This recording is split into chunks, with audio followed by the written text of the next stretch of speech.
દાસ તમારા ભાવથી નિબિડ રાજ વેરાલયા નારેશ્વરનું સ્થાન, દાસ તમારા ભાવથી થાશે સ્વર્ગ સમાન.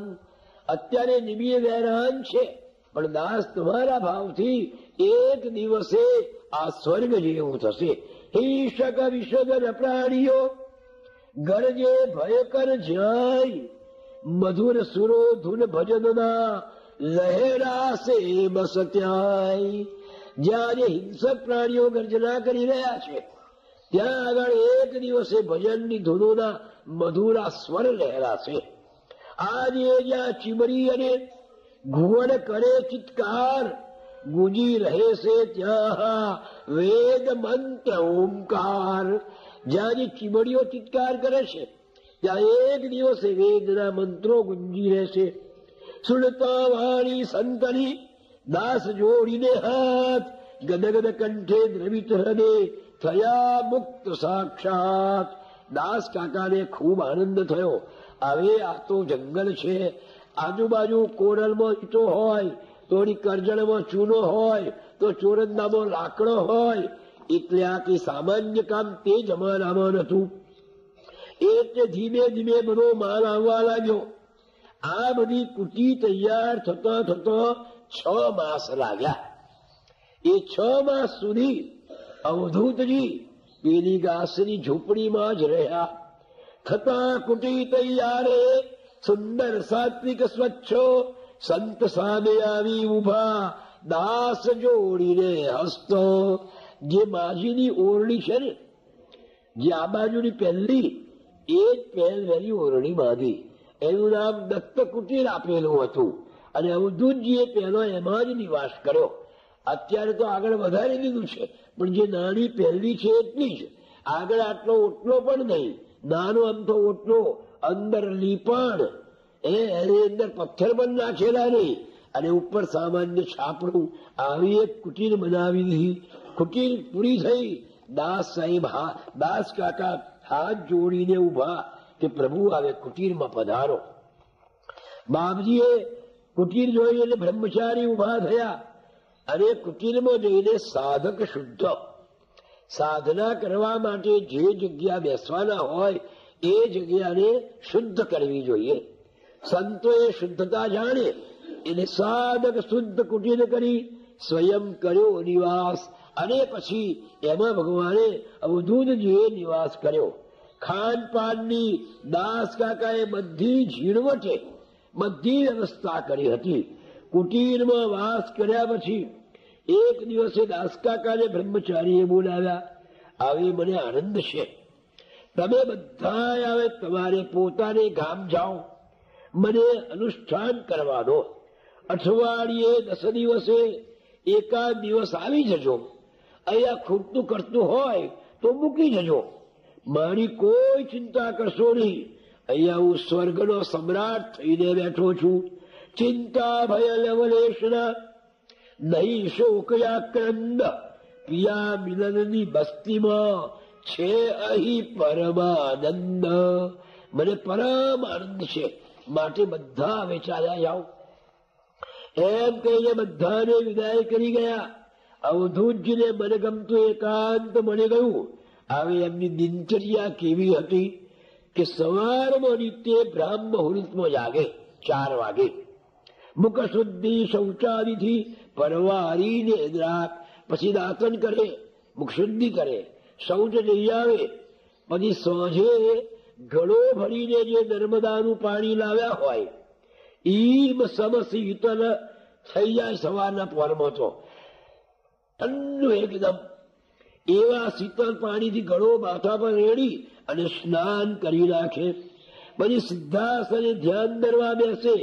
9:30 વાગ્યા સુધી અવધૂતજી સમાધિનો આનંદ લે. મણસ્કાના 4 વાગ્યાના બેસે તે 9:30 વાગ્યા સુધી ધ્યાનમાં જ બેસી જાય પેલી કુટીરમાં. બસ પ્રેમ. 9:30 વાગે પછી સમાધિથી થઈ મુક્તો સગડી સળગાવે અને તપેલી જળથી યુક્ત. પછી 9:30 વાગે કોલસા મૂકે સગડીમાં. સગડી સળગાવે એનામાં પાણી ભરીને એ સગડી ઉપર એક તપેલી મૂકે, પછી એ તપેલીમાં એક મુઠ્ઠી ભરીને મગની દાળ ઓળીને, પછી 2-3 ચમચા લોટ લે, એમાં 1 ચમચો ઘી નાખે, પેલું સિંધાવ અને મીઠું નાખે, અને પછી ધીમી ધીમી નાની નાની એ લોટની ગોળીઓ બનાવે, અને પેલી ગોળીઓ પણ પેલી તપેલીમાં નાખી દે મગની દાળની સાથે. આપણે જેમ ઢોકળી બનાવીએ ને એવી આ ગોળ ઢોકળી એ અંદર રાખી દે, પછી તપેલ નાખી ઉપર ઢાંકણ ઢોકી દે, પછી તપેલીની સામે બેસી જાય અને અંગુલી નિર્દેશ એટલે આમ આંગળી કરીને કે અવધૂતની આ મસ્તી તો જુઓ. શું કે, દેખ હવે હું જાઉં છું રેવા નાતન પર, સ્નાન ધ્યાન પર વારીને પાછો ફરું સત્વર. જો હું નર્મદાના કિનારે જાઉં છું, ત્યાં સ્નાન કરીશ, ધ્યાન કરીશ, અને થોડી વારમાં પાછો આવું, ત્યાં સુધી હે પાક તું સીધીને તૈયાર થઈ જજે, બરોબર પરિપક્વ બની જજે, નહીં તો તને કાચા અને કચ્ચા ખા જાઉંગા. એવી આ મસ્તી છે કે હું ત્યાંથી પાછો આવું ત્યાં સુધીમાં તૈયાર હો જાયગા, નહીં તો કચ્ચા કચ્ચા ખા જાઉંગા. એમ કહીને મસ્તીમાં લઈ કમંડલ હાથ રેવા તટ પર જાય નારેશ્વર નાથ. પછી રેવા તટ પર જઈને સ્નાન કરી, આસન પ્રાણાયામ બધું કરે, સ્નાન કરે, સૂર્યનારાયણને કટીભર પાણીમાં જઈને અર્ઘ્ય આપે અને સૂર્યની પ્રાર્થના કરે. પછી બહાર નીકળીને અંગૂછા વડે એટલે રૂમાલ વડે શરીર લૂછે, ભીના વસ્ત્રો નીચોએ પોતાના હાથે, કમંડલને બરાબર ચકચકતું બનાવે ઘસીને, એમાં રેવાનું નિર્મળ જળ ભરે, પછી પાછા સ્થાનમાં આવે. પેલું કમંડલ બાજુ પર મૂકીને સગડીની સામે બેસે અને પછી બોલે, હે પકવાન તુમ તૈયાર હો ગયા કે? એ પકવાન એમનો, અને જાતે ને જાતે બોલે હો ગયા. પોતે જાતે જ પાછા બોલે કે બોલો પકવાન તુમ તૈયાર હો ગયા. એ બોલે કે હો ગયા. એટલે પેલી તપેલી સગડી પરથી ઉતારે, એમાંની થોડી ગોળીઓ કાઢીને 1-2 કૂતરાને નાખે, 1-2 કાગડાને નાખે. જો પોતે બીજાને ખવડાવીને ખાય છે એટલે એમ નાખે, અને પછી જે કંઈ વધ્યું હોય એ બધાનું બરાબર મિશ્રણ કરીને થાળીમાં રેડીને પી જાય પેલી દાળ ને પેલું. આ અવધૂતની ભિક્ષા અને સાત્વિક ભોજનનો તૃપ્તિનો ઓળકાર પછી ખાય. પછી પોતાના હાથે વાસણ માંજી નાખે અને લીપી ગુપીને અબોટ પણ કરી દે, અને પછી જરા વામ કુક્ષી કરતા કરતા મહાપુરુષોના તત્વોનું ચિંતન કરે અને પ્રસન્નતા વેરતા બેસે. મધ્યાહને ફરી સ્નાન કરે 2 વાગે, અનુષ્ઠાનમાં બેસી જાય. સાયં સમયે સાયરનો એક રામા જેઠા પ્રજાપતિ હતો. દાસ કાકાએ નક્કી કરેલા પ્રમાણે ત્યાંથી પેલો રામા જેઠા 1 શેર દૂધ લઈ આવે. એ શેર દૂધને સગડી પર સળગાવીને સગડી પર મૂકીને બરાબર ગરમ કરે, અને દૂધ સંધ્યાકાળ થતા પીને. બસ આટલું એમની ભોજન, આ સાંજની ભિક્ષા. રણાપુરમાં રહ્યા દાસ કાકા આ બધી ચિંતા રાખે. અગમચેતી હતા, દર અઠવાડિયે આવી જાય, બધું ગોઠવે, પણ બ્રહ્મચારીજી કશું માગે ના. એટલે ડબ્બા ઉઘાડે કે દાળ નથી લઈ આવે, લોટ નથી, મીઠું નથી, તો એ બધું લઈ આવે. પણ બ્રહ્મચારી એમ ના કે દાળ નથી કે લોટ નથી. ખોટું કર્યું હોય તોય માગે ના. કદી કોઈ ચીજ કૂટીને જો ખલાસ થઈ જાય તો એવી ચલાવી લે, પણ કશું કહે ના ક્યાંય. જે હોય તે ચલાવી લે, પણ આજે આ નથી એવું કહેલા. હવે દાસ કાકા સમાજના સેવક હતા, ગામની આજુબાજુના પંથકમાં થોડા પંકાયેલા હતા, લોકોને એમનો આદર હતો. એટલે દાસ કાકા કઈ આવા લફરામાં પડી જાય અને અઠવાડિયે આવે ના લોટ ખૂટી ગયો હોય, દાળ હોય નહીં, ઘી પણ ખલાસ હોય, કશું ના હોય, ત્યારે અવધૂતજી ત્યાં મોટા મોટા ફાફડા થુએર હતા. એ થુએરના લાલ લાલ જીંડવા થાય છે. એ જીંડવા તોડી લાવે, એને સાફ કરીને 5-10 જીંડવા સૂસીને આ જ એમની ભિક્ષા. અથવા કોઈ દાડો આ થુએરના કુડા કુડા પાન અથવા ડોડીની ભાજી અથવા ડોડીના પાન જે ત્યાં થાય એ બધા ભેગા કરી એમાં તપેલીમાં મૂકી અને બાફીને પોતે ખાઈને. પણ આજે નથી મળ્યું એવી વાત કરીને નિજાનંદની મસ્તીમાં સદા રહે મસ્ત, ખાન પાનની ના પડી કદી ન થાય વ્યસ્ત. કોઈ દળો વ્યથા અનુભવતા નથી. આવી રીતે અનંતજી કહે છે કે જેને જ્ઞાન રૂપી અમૃતનું પાન કર્યું છે, ભોજન કર્યું છે, એને આ ભોજનની શી પડી હોય. એક વખતે અવધૂતજી પેલા સગડી સળગાવીને પેલી નાની નાની ગોળીઓ બનાવતા હતા. એ વખતે લીલોડથી રતનલાલ આવી પહોંચ્યા. રતનલાલે જોયું કે બાપજી આ ગોળ ગોળ બનાવો છો ને, એના કરતા ચપટી બનાવો જરા. ચપટી બનાવશો એટલે ચડી પણ જલ્દી જશે અને સ્વાદમાં પણ ફેર પડશે. તે દિવસથી અવધૂતજી પેલી ચપટી ગોળીઓ બનાવે અને એવી રીતે ભોજન કરવા લાગ્યા. એ પાંડુરંગની મસ્તીનો આનંદનો કોઈ પાર નથી.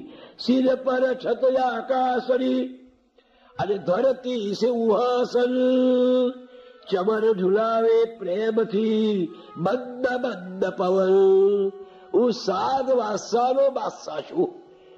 ધરતી મારું સિંહાસન છે, આકાશ મારું છત્ર છે, પવન મને એ ચમર ઝુલાવી રહ્યો છે. દિવસે દિનકર દેવનો જન હળતો પ્રકાશ. દિવસે મને સૂર્ય પ્રકાશ આપે છે, રાતે શીતલ ચાંદની ચંદ્ર તળી ચોપાસ. રાત્રે મને ચંદ્ર ચાંદની આપે છે, ટબ ટબ કરતા તારલા. રાત અંધારી માય અનુપમ અણસારે દેતા મધુરી જાય. કેવો આનંદ છે. એ વનશ્રી નિર્જન વનતળી સજી વિવિધ શણગાર. લહેરે લહેરે સમીરણી નાચ કરે ઠણકાર. આ વનશ્રી મારી સામે નૃત્ય કરી રહી છે. પવનને લીધે હાલે જાણે કે આપણી આગળ નૃત્ય કરી રહી છે. વૃક્ષ વિરાજિત પક્ષીઓ ગાતા મધુરા ગીત, મયુરો થન થન નાચતા ધરી મોદ નિજ ચીત. આખી પ્રકૃતિ સંતની સેવામાં આવીને ઉભી રહી છે. આનો આનંદ તો અવધૂત જેવો કોઈ મસ્ત બિરલો જ લૂંટી શકે. હા, બીજાનો આનંદ નથી. અવધૂતએ અકંચન અવધૂતએ સાત શાહનો શાહ. જગ છોડીને જંગલે બેઠો બે પરવા. કોઈની પરવા સિવાય જંગલમાં જઈને બેસી રહ્યો. કોઈને દુભવે નહીં, કોઈથી દુભાય નહીં, અડગો રહીને આ જગતનું નાટક જોઈ રહ્યો છે. રાગ દ્વેષ જરાય નહીં. કોઈના સ્નેહથી કે કોઈના દ્વેષથી મનમાં જરાય પીડા નહીં. આવી રીતે અવધૂતજી પોતાનું આ અનુષ્ઠાન આગળ ચલાવી રહ્યું છે. હવે ધીમે ધીમે એક પછી એક પોતાની સાધનાના પગથિયા એમને સર કરી નાખ્યા. દુઃખ તો કેટલું વેઠ્યું છે આગળ આવશે. હવે જુઓ, બહુ વિચારવાની વાત છે. અવધૂતજીએ અથવા પાંડુરંગ બ્રહ્મચારીએ પોતાની જાતને અવધૂત ક્યારે કહી છે? અત્યાર સુધી તમે પત્ર મંજુષા વાંચજો તો લાગશે કે પાંડુરંગ વડાને મસ્તાન ફલાણા અવધૂતેતર. પણ જયારે આ કક્ષાએ આવી ગયા ત્યારે કોઈ મિત્રના કહેવાથી પોતાનું નામ અવધૂત રંગ પાડ્યું. પણ રામતીર્થના પરમ ઉપાસક હતા એટલે રામતીર્થે તીર્થરામના બદલે રામતીર્થ કર્યું. એમણે પણ રંગ આગળ મૂકી દીધું અને પોતાનું નામ રંગ અવધૂત પાડ્યું. અલગજી કહે છે કે સાંભળો, હવે પાંડુરંગ અવધૂત કેવા બન્યા? પાંડુરંગ એ નામથી પાંડ શુભ્રને દૂર કરી દત્તના રંગમાં રંગાયાચક ચૂર. પાંડુ એટલે સફેદ. પાંડુ શબ્દનો અર્થ સફેદ થાય છે. તો પાંડુ રંગ, અત્યાર સુધી એમનો રંગ સફેદ હતો, પણ હવે દત્તના રંગે રંગાયા એટલે બ્રહ્મનો રંગ એમને લાગ્યો એટલે એમનું તનમન અદભુત થઈ ગયું. એટલે પાંડુ શુભ્ર રંગ આવ્યું ને એટલે પાંડુ શબ્દ કાઢી નાખ્યો. કારણ કે રંગ આવી ગયો અવધૂતનો, દત્તનો, બ્રહ્મનો આ રંગ એમને ચડી ગયો. રંગાય પાંડ શુભ્ર રંગાયું ને બન્યા રંગ અવધૂત. આવે પોતાનું નામ રંગ અવધૂત પાડ્યું છે. એટલી કક્ષાએ જાય ત્યારે અવધૂત એ 4 શબ્દો છે.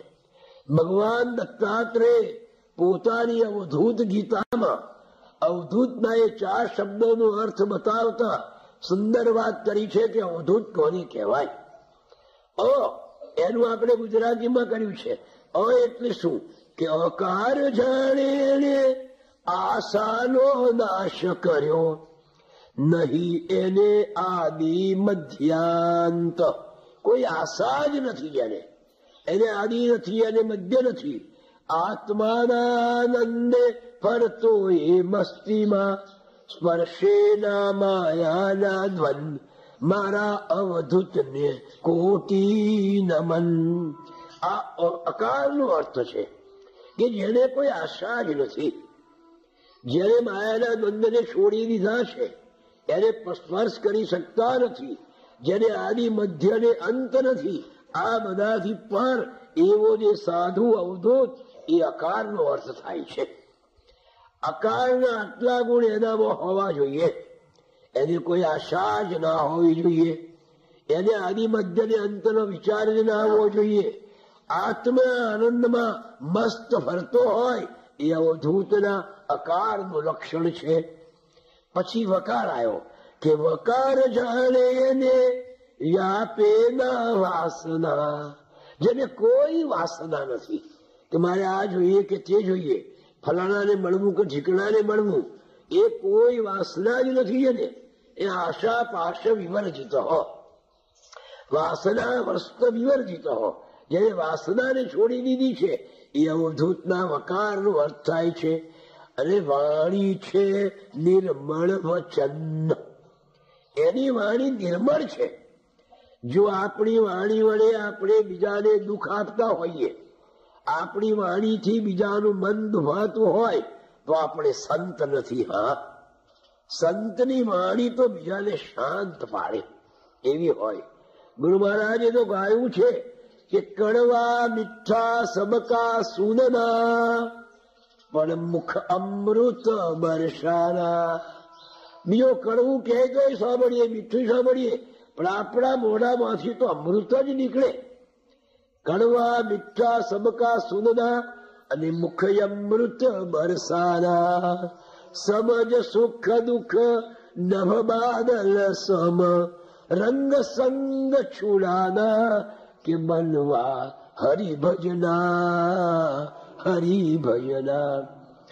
કડવું તો કોઈ દિવસ બોલાય નહીં. જેની વાણીમાં સંયમ ન હોય, જેની વાણીમાં મધુરતા ના હોય, જેની વાણીમાં બીજાનું કલ્યાણ ના હોય, એને સંત ના કહેવાય. એ ભલે ગાળો દે, આપણને મુશ્કેલીમાં મૂકે, ન કહેવાના શબ્દો કે 5 માણસ વચ્ચે આપણને અપમાન કરે, એને સંત કેમ કહેવાય? સંતની વાણી તો નિર્મળ હોય. અવધૂતના વકાર આપણને સમજાવે છે કે વકાર જાણે એને વ્યાપે ના વાસના અને વાણી છે નિર્મળ વચન. એવી વાણી હોય અને કોપ કરે તો પણ આનંદ થાય આપણને, રમૂજ કરે તો આનંદ થાય તો થાય જ. પણ એની કદાચ પુણ્ય પ્રકોપ કરે અને એમાં પણ જો બોલે તો એમાં પણ આપણું કલ્યાણ જ હોય, આપણને આનંદ જ થાય, ત્યારે એ સાચો સંત કહેવાય. બાકી બીજાની જે પોતાની વાણી બીજાને દુઃખ આપે, એટલા જ માટે વાણીનો સંયમ બહુ અગત્યનો છે. પેલો કલયુગ જયારે આવે છે ત્યારે જીભ જાળેલી છે. અને બ્રહ્માએ પૂછ્યું જીભ કેમ જાળી છે? કે કલયુગમાં જે જીભને વશ રાખશે ને એ જ મોક્ષને પામશે. વાણી અને સ્વાદ જીભને બે રીતે સંયમમાં રાખવી જોઈએ, ત્યારે અવધૂત કક્ષાનો સંત ગણાય. જેની વાણી પરિતપ્ત બિચારાના તપેલાને શાંત કરીને, દુખિયાઓના દુઃખને દૂર કરીને, એ વાણી સંતની વાણી કહેવાય. એવી વાણી બોલો કે જેથી બીજાના હૃદયના દુઃખ જાય, બીજાને આનંદ થાય. માટે વાણીનું તપ એ અત્યંત એવું છે.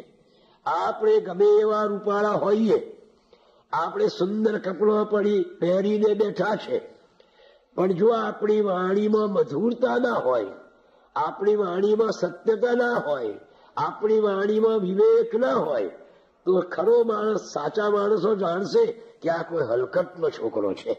છોને રૂપાળો ડેર થઈને બેઠો અને સુંદર કપડા પહેરીને બેઠો, પણ આપણી વાણીમાં જો એ ના હોય, વિવેક ના હોય, આપણી વાણી આપણને છતા કરી દે છે. હા, યથા યથા મુંચતિ વાક્ય બાણો તથા તથા જાતિ કુલ પ્રમાણમ.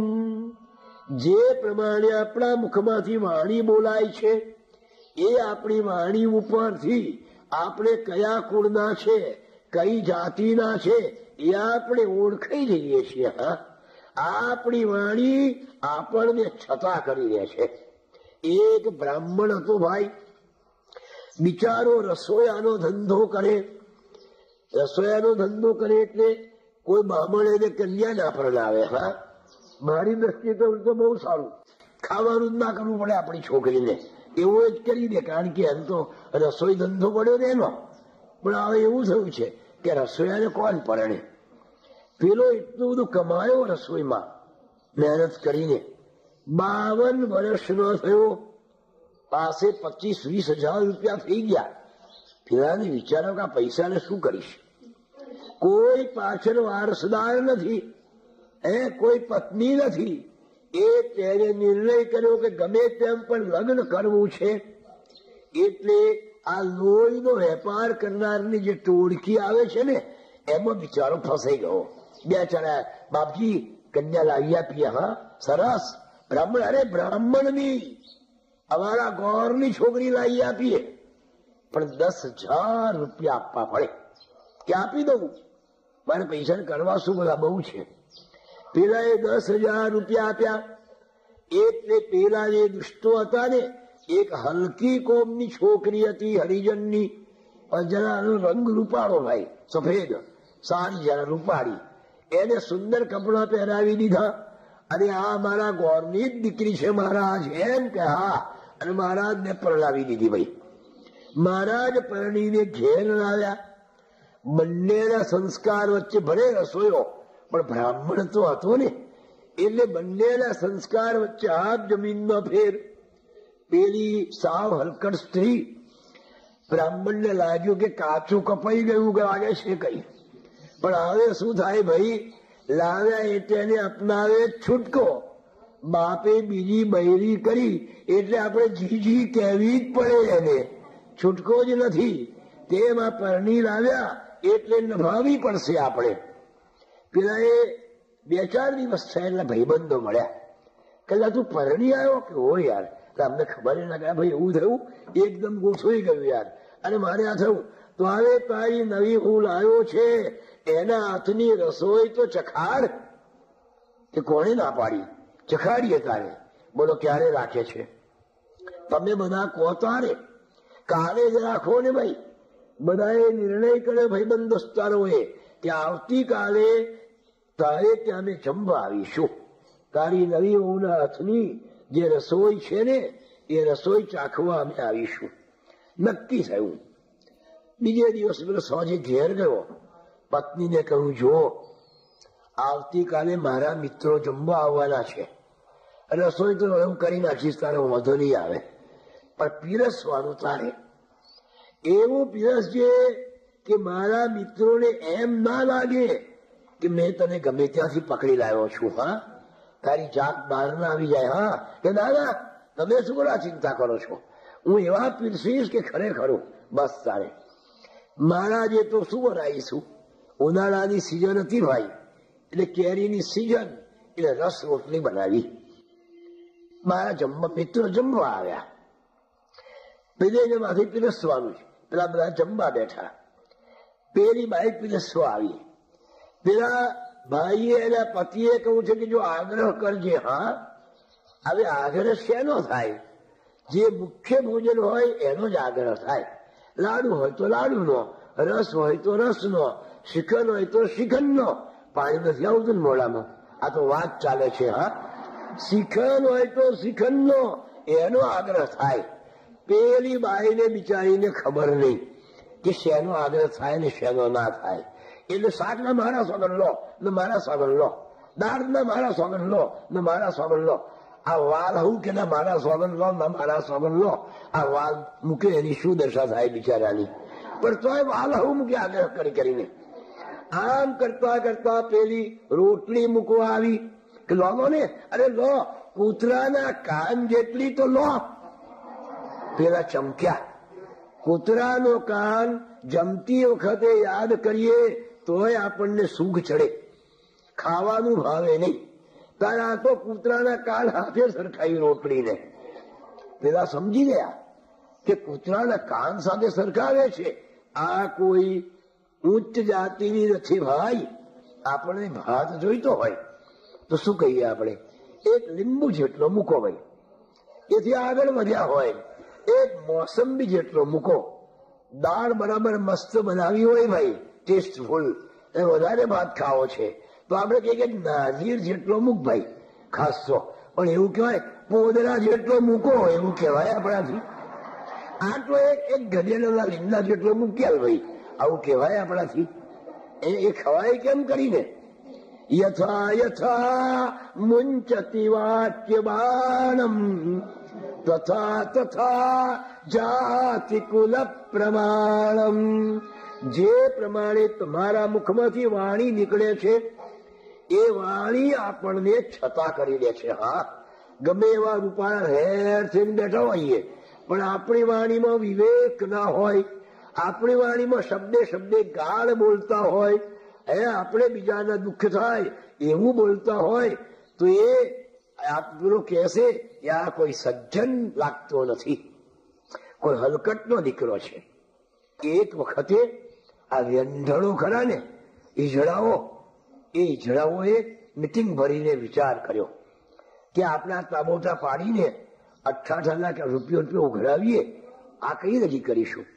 બીજો કઈ ધંધો આપણે શોધી કાઢીએ કે શો ધંધો કરીશું.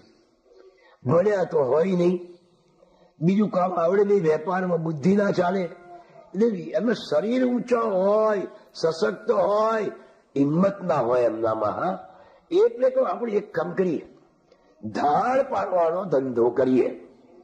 ઈજડાઓને ધાડ પાડવી ભાઈ કે હા આપણે ધાડ પાડવાનો ધંધો કરીએ.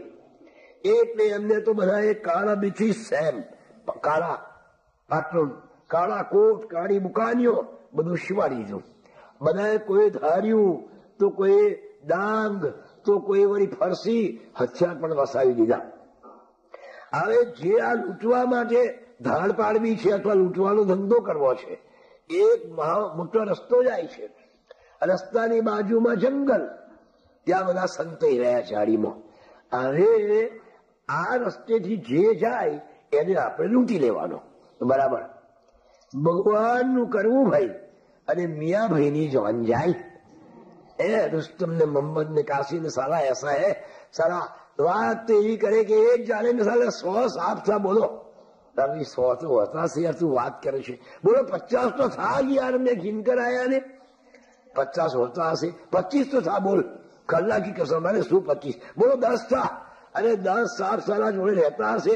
પેલો મિયો ગયેલો, પેલા ભાઈ ગયેલા જાદરું જવા, અને ડુંગા આગળ બેસવા જાય છે જ્યાં, અને ખખડાટ થયો એટલે લોટો મૂકીને નાખા. અને પેલા ભાઈબંધને કહું કે એક જાલે ને 100 સાફ થા. મોટી મોટી વાતો. અરે 10 તો 5 તો હતા યાર, 10 હોના પહોંચી આવ્યો. એટલે કે પહોંચતો હોય યાર, તું વાંધો બહુ દો તો થા. અરે બે હાફ હોય બોલ, એક તો થાય જ. મેં ઘીન કરે ને અરે શું ઘીન યાર, કોઈ દાડે ધુગામાં સાવ બોલ કુછ ખીખડા તો થાચ બોલો. બસ ખખડ્યો છે એને ના કઈ કહીએ છે. આ એ બધી વાતો કરતા કરતા મિયાભાઈ જાય છે અને ઝાડી સરબડી 25 ઈજડા, ઊંચા પોડા, કાળો કપડો પહેરેલો, હાથમાં હથિયાર, અને જો મારા બેટા મિયાભાઈના છક્કા છૂટી ગયા. હા, શું કરીશું મોહમ્મદ? દે દો, સબકો દે દો, આપણી પાસે જે કઈ છે એમને આપી દો. આ આપવાની તૈયારીમાં જા. એટલામાં ઈજડા ઉપર આવ્યા. હવે કઈ બોલવું તો પડે ને ભાઈ, બોલ્યા વગર એમને પડકાર તો ફેંકવો પડે. હવે બોલવું હોય તો એમને તાળી પાડવી પડે, તાળી વગર બોલાય નહીં. હવે હાથમાં તો પેલો હથિયાર, જ્યાં બોલવાના મૂડમાં આવી ગયા એટલે હથિયાર નીચે નાખી દીધો. એ ખરે રખ્યો, દે દો જે કો હોય તો, નહીં તો લૂંટ લેંગે, માર ડાલેંગે. મોહમ્મદ આ તો ઈજડિયા હે, ઈજડિયા હે. આડો કાઢે મિયા તો ગાળાના જે ડીબ્યા તે મરના સસે કે નાખે ઈજડાઓને. સારી ચોરી નહીં કર, ધંધાઈ નહીં કર, ધંધાઈ નહીં કરના, નાસી જ ગયા. યથા યથા મુંચતિ વાક્ય બાણમ તથા તથા જાતિ કુલ પ્રમાણમ. જો એ બોલ્યા ના હોત તો પેલા આપી દેવાને તૈયાર જ હતા, પણ એમની બોલીએ એમને છતાં કરી નાખ્યા. માટે વાણી એવી બોલીએ કે બીજાના દુઃખને દૂર થાય, બીજાના તપેલા અંતરને શાંતિ મળે. હા,